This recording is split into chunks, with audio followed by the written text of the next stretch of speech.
안녕하세요. 저는 올해 30이 된 남자입니다. 이런 고민을 어디에다가 털어놓을지 몰라서 벙어리처럼 끙끙 앓고 지낸 지 만 년째입니다. 조심스럽게 사연을 써서 보내니 현실적인 조언을 부탁드립니다.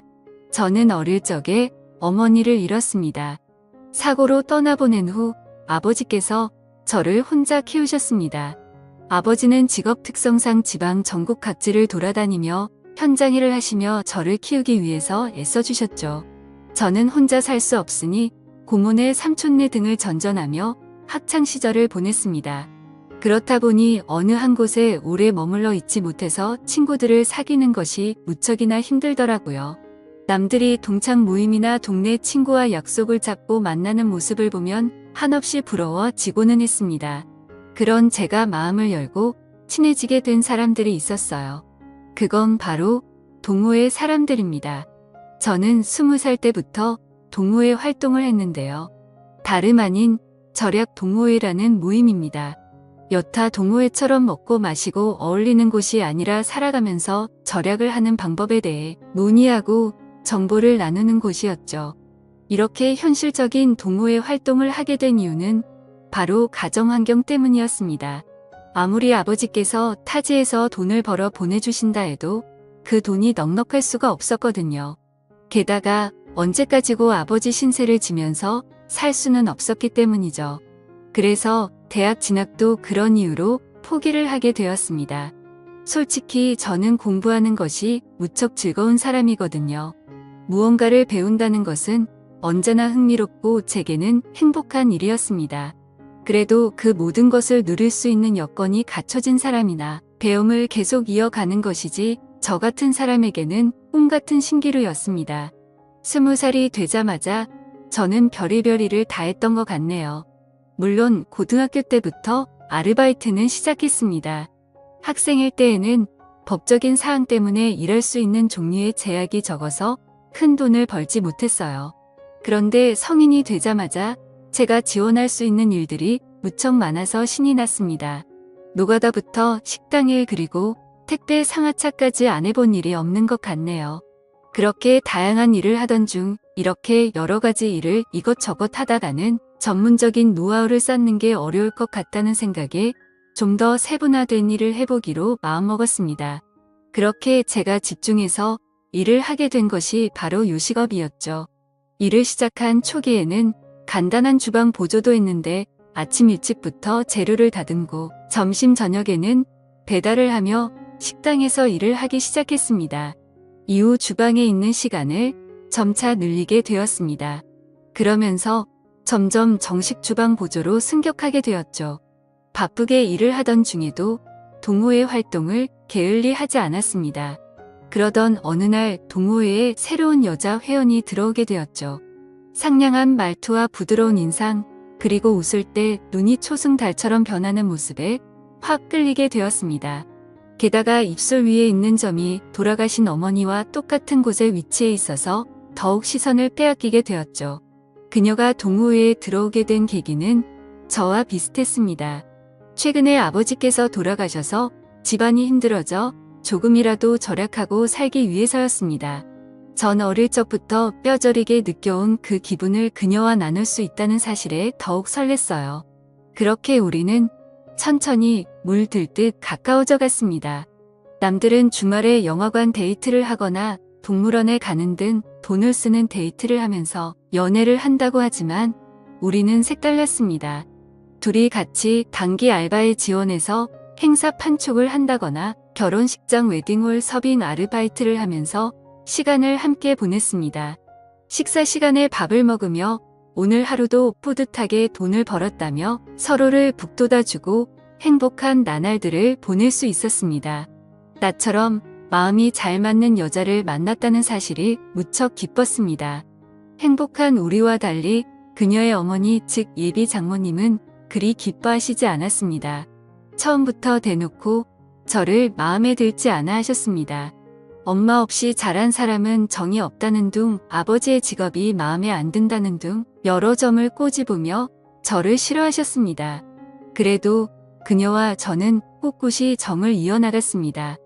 결국 자식 이기는 부모 없다는 말처럼 결국 예비 장모님은 두 손 두 발 드시게 되었죠.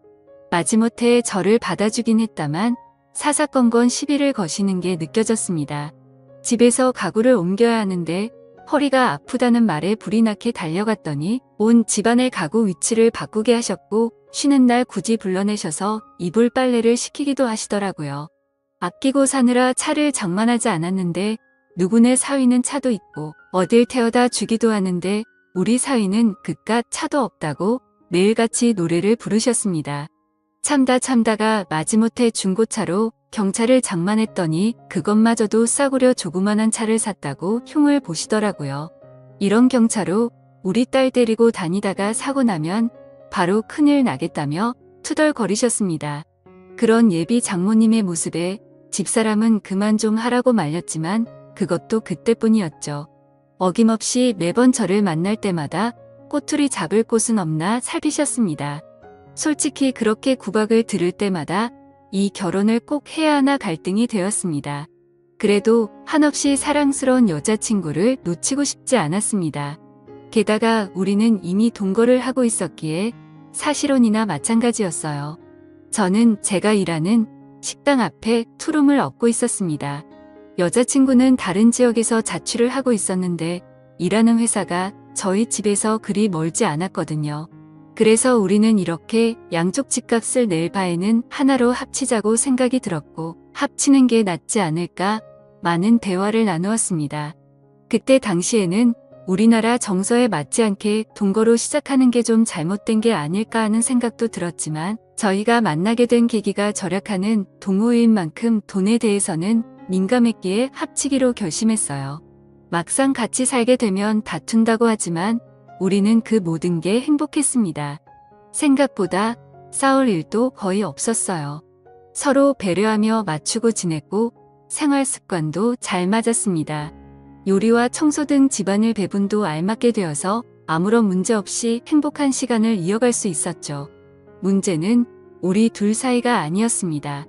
바로 예비 장모님이었어요. 얼마 지나지 않아 동거를 한다는 사실을 들키게 되었고 난리가 났습니다.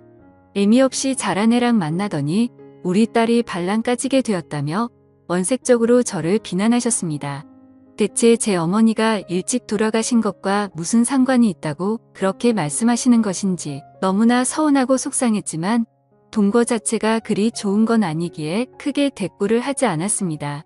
그렇게 동거 사실을 들키고 난 뒤 결혼에 대한 이야기가 급속도로 진전이 되었네요. 이렇게 살 바에는 차라리 결혼을 하라고 하셨습니다. 의외로 결혼에 대해서는 관대하신 모습을 보고 깜짝 놀랐었죠. 마음 한켠으로는 다행이라고 생각했어요. 그래서 아버지께 말씀드린 후 상견례를 하기로 했습니다. 약속된 상견례 날 저희 아버지는 갖고 계신 단화에 양복을 꺼내 입고 오셨어요. 비록 많이 낡고 유행에 뒤처지는 옷이었지만 깔끔해서 괜찮다고 생각했습니다. 그런데 그 모습도 예비 장모님은 마음에 들지 않으셨나 봐요. 서로 사돈댁이 처음 인사하는 자리에 후줄근한 옷을 입고 왔다고 제 바로 앞에서 흉을 보셨습니다. 그래도 우여곡절 끝에 상견례를 마치고 결혼식 날짜를 정하게 되었죠. 저희는 지금 월세방 계약이 끝나는 12월에 결혼식을 올리고 싶었습니다. 그러나 예비 장모님께서는 사주 팔자를 보러 다녀왔는데 둘이 합치는 날을 10월로 해야 앞으로 돈이 많이 벌리고 손주도 빨리 볼 수 있다며 꼭 그 달에 해야 한다고 하시더군요. 저는 그런 것을 믿지 않았지만 여자친구는 자기의 엄마 성격에 절대 굽히지 않을 거고 10월로 밀어붙일 게 뻔하니 그냥 그렇게 하자고 하더라고요. 한숨이 절로 나왔지만 어쩔 수 없었습니다. 그래서 집주인에게 10월에 방을 뺀다고 말했죠. 그러자 계약보다 2달이나 먼저 빼는 건 안 된다고 예정대로 12월까지 월세를 내야 된다고 하더라고요. 한두 푼도 아니고 2달치 월세가 그냥 꽁으로 나갈 생각을 하자 속이 쓰렸습니다. 제 마음 같아선 그 집에서 2달을 더 살고 나가고 싶었지만 장모님은 그것도 허락하지 않았어요. 결혼하게 된다면 장모님 댁 근처에서 거주해야 한다고 본인이 봐둔 아파트로 전세를 계약하라고 말씀하셨습니다. 신혼부부 대출을 이용해서 전세하면 그리 무리 없을 거라며 막무가내였어요. 그 어떤 것도 제 스스로 결정할 수 있는 게 아무것도 없으니 점점 화가 나더군요. 그래도 끝까지 꼭 눌러서 참았습니다. 마음에 안 드는 사위를 드리는 장모님의 마음도 이해하자 싶었거든요. 아버지도 그냥 그쪽 집에 따르라고 하시더군요. 솔직히 양쪽 다 한부모 가정인데 왜 이렇게 우리 집만 눈치를 봐야 하는 건지 모르겠다는 생각도 들었습니다. 단순히 저희 어머니께서 돌아가신 지가 더 오래되었다는 이유로 그런 건지 답답해 미칠 것 같았습니다. 어쨌든 10월에 결혼식을 올리기 위해 예식장을 알아보기 시작했습니다. 식장은 저희가 마음에 드는 곳으로 하라고 하셔서 이리저리 알아본 결과 일정이 빠듯해서 몇 군데 없더라고요. 그중 식사가 제일 맛있게 나오는 웨딩홀로 예약을 했습니다. 그렇게 결혼 당일 많은 분들이 오셔서 축하해 주셨어요. 아버지도 드디어 제가 장가를 가게 되자 모든 짐을 내려놓을 수 있게 되었다는 표정으로 행복해 하셨습니다. 그런 아버지의 표정을 보니 저도 모르게 눈물이 찔끔 나왔었죠. 한평생 저를 키우기 위해서 고생하신 아버지의 투박한 손이 보였습니다. 그렇게 나름 감동적인 식을 마친 후 인사를 드리러 다니는데 장모님의 표정이 별로 좋지 않더군요. 무슨 일이 있었나 집사람이 여쭤보니 친척 중 한 명이 교통 불편한 곳에 식장을 잡았다고 흉을 봤다고 하더군요. 내 의견을 묻지도 않고 너네 멋대로 식장을 잡아서 내가 욕을 먹게 됐잖니. 망신도 이런 개망신이 따로 없어. 즐거워야 할 잔칫날 아주 제대로 기분을 잡쳐버렸다. 이래서 내가 애미 없는 놈을 사위로 들이기 싫었던 거야. 경험가 없어. 가정교육을 못 받아서 그래. 대체 이게 식장 하나로 들을 욕인지 저는 지금도 이해가 가지 않습니다.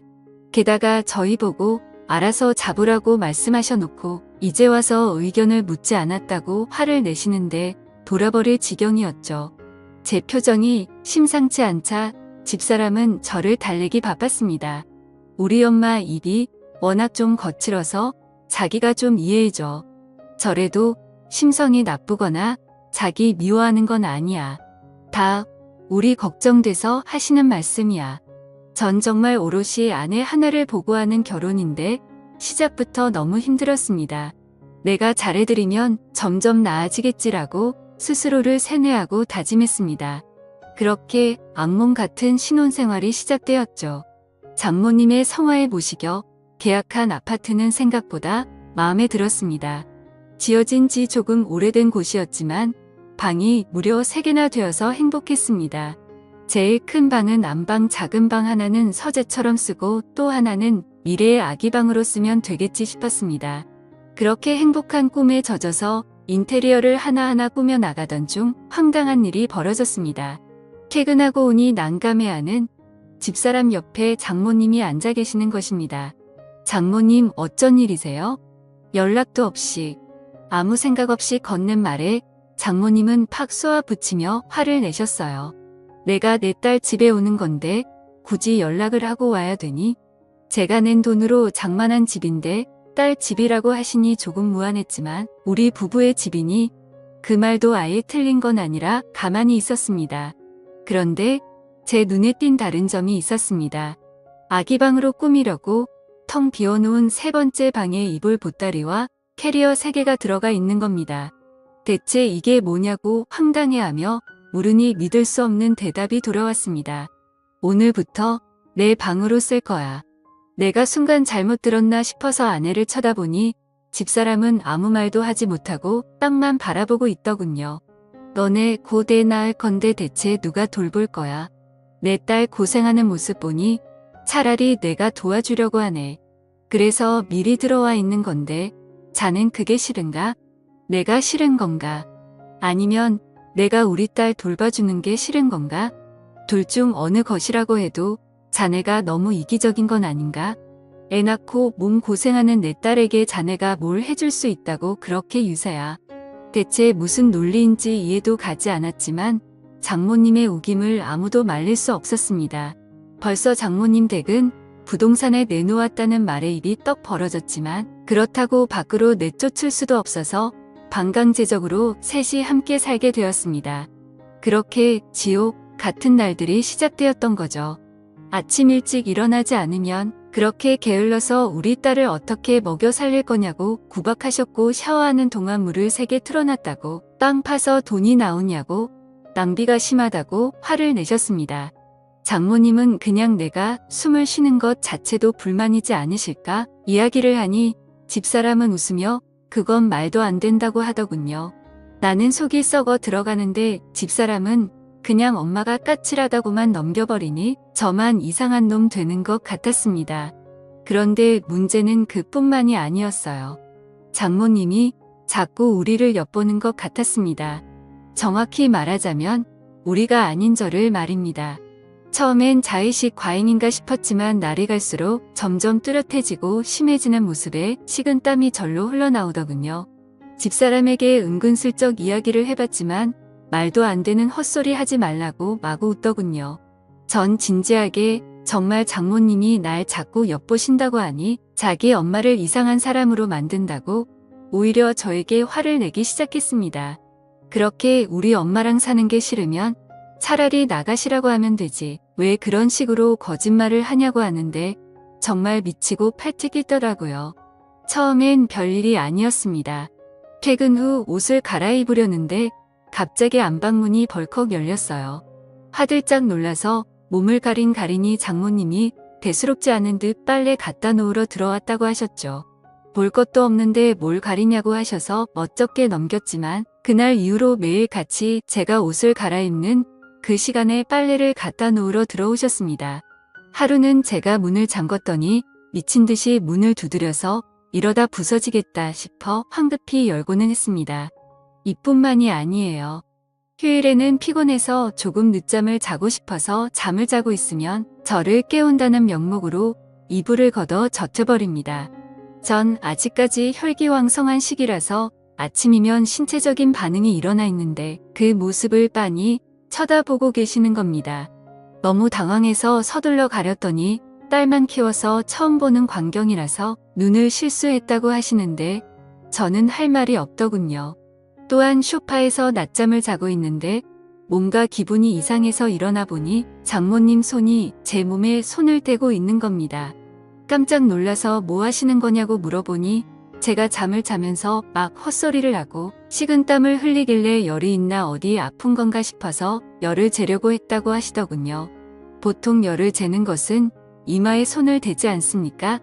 그런데 제 복부에 손을 대고 있었으니 이건 정말 이상하다고 느낄 수밖에 없었습니다.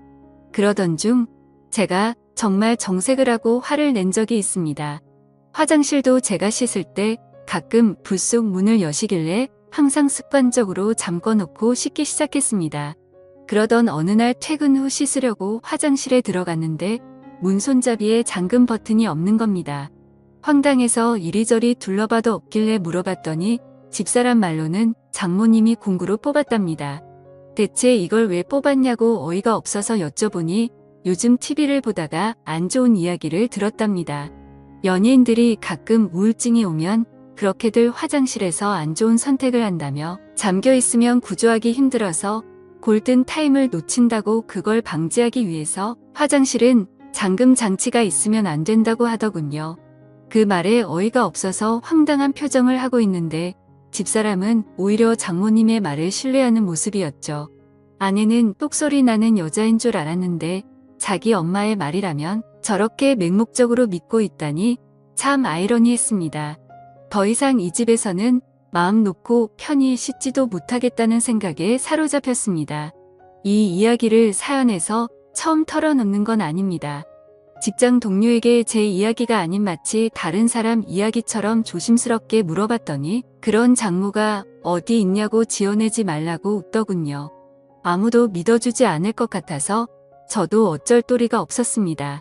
점점 집에 들어가기 싫어지고 밖에서 시간을 보내는 날이 늘어났습니다. 한 번도 그런 적 없는데 제가 방황을 하자 집사람은 오히려 제가 밖에서 여자를 만나고 있는 것이 아닌지 의심을 하더군요. 겨우 아니라고 설득을 했지만 이대로는 못 살 것 같다고 느꼈습니다. 그러다 드디어 대망의 사건이 일어나게 되었죠. 장모님과 함께 살고 있어도 아직 우리는 신혼이기에 조심스럽게 달달한 시간을 가지고 있었습니다. 그날도 조용히 시간을 보낸 후 숨을 돌리고 있었습니다. 집사람이 먼저 화장실에 씻으러 갔고 저는 침대에 누워 있었죠. 그런데 갑자기 찰칵 소리가 들리는 겁니다. 화들짝 놀라서 일어났는데 황급히 자신의 방으로 들어가는 장모님의 모습을 보았습니다. 저는 그 광경에 이성을 잃고 장모님의 방으로 정신 나간 사람처럼 쫓아갔습니다. 제 그런 반응을 예상하지 못했는지 장모님은 당황해서 소리를 지르시더군요. 저는 아랑곳하지 않고 장모님의 휴대폰을 뺏었습니다. 소란스러운 소리에 집사람은 샤워를 하다가 뛰쳐나왔고 장모님과 대치하고 있는 저를 보고 화를 내기 시작했습니다. 자기 엄마 앞에서 뭐하는 짓이냐 말이죠. 저는 집사람에게 모든 사실을 이야기했습니다. 내 말이 믿겨지지 않으면 지금 바로 장모님 휴대폰 속 사진첩을 열어보자고 했습니다.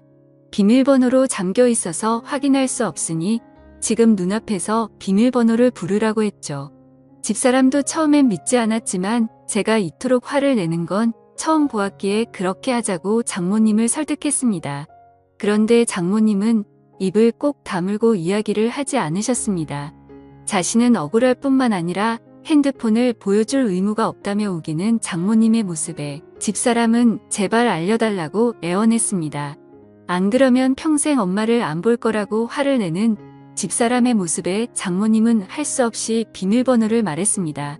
핸드폰을 열자마자 사진첩에 등장한 사진은 제 예상대로였습니다. 장모님의 휴대폰 사진첩 속 사진에는 방금 전까지 누워있는 제가 적나라하게 찍혀 있었죠. 대체 이런 걸 왜 찍었냐고 오열하며 묻는 집사람에게 장모님은 말도 안 되는 변명을 또 하기 시작했습니다. 아니 무당이 말하길 부부가 사랑을 나눈 직후 신랑을 사진으로 찍으면 아들을 갖는다고 하더라고. 난 무당이 시킨 대로 한 것뿐이야. 이번 일은 집사람도 장모님의 편을 들지 않았죠. 차마 모녀관계를 끊을 수 없으니 그냥 이 집을 나가달라고 이야기했습니다. 그날 이후 우리 셋의 관계는 싸늘해졌습니다. 집사람은 장모님을 소닥보듯 무시하고 지냈고 장모님은 자신과 딸 사이를 멀어지게 했다며 오히려 저를 원망했습니다. 또한 자신의 집은 이미 팔렸으니 지낼 곳을 마련해주지 않으면 안 나갈 거라고 우기는 장모님 때문에 저는 또다시 돈을 들여서 집을 구해드려야 할 판입니다. 앞으로 저는 이런 장모를 모시고 집사람과 평탄하게 살아갈 수 있을까요? 그렇다고 저 하나 때문에 하나뿐인 모녀 관계를 끊으라고 할 수도 없어서 대체 어떻게 해야 할지 모르겠습니다. 좋은 의견 댓글로 남겨주시면 감사하겠습니다. 긴 사연 들어주셔서 감사합니다.